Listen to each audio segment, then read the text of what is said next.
Why is teaching the word of God important? Deuteronomy chapter 6, verse 6 to 7. The first thing that we see is that it is a commandment that the word of God should be taught, not just to ourselves, but to our children. And one of the reasons why the word of God needs to be taught is so that it can be preserved from generation to generation. You know, the Bible said that a time came when the children of Israel were in the land of Egypt. The Pharaoh that got on the throne forgot who Joseph was. Do you know who Joseph was? He preserved crops for 7 years and fed for another 7 years. So much to the point that he got all the lands of Egypt for Pharaoh. Because people used all their money to buy food. They exhausted their cash. They gave their camels in exchange for food. They gave their lands in exchange for food.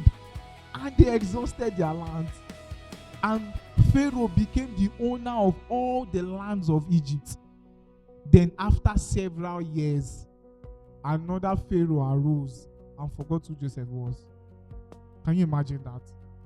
You have not thought about it before. We know that the children of Israel used 430 years in Egypt.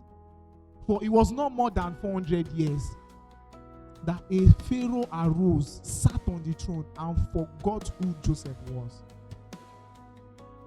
So if we don't teach the word of God, it won't take long. A generation will forget about who Jesus is. If you check now and you go out on the street, how many young people know the word of God? How many people can break down salvation to its simplest form? How many young people understand what grace means? How many people understand what salvation means? Why? Because the word of God has not been taught. According to Deuteronomy chapter 6, verse 6 to 7, it has not been taught in homes. Parents have not taught it to their children. Teach your children the word of God, so that they can also teach their children the word of God.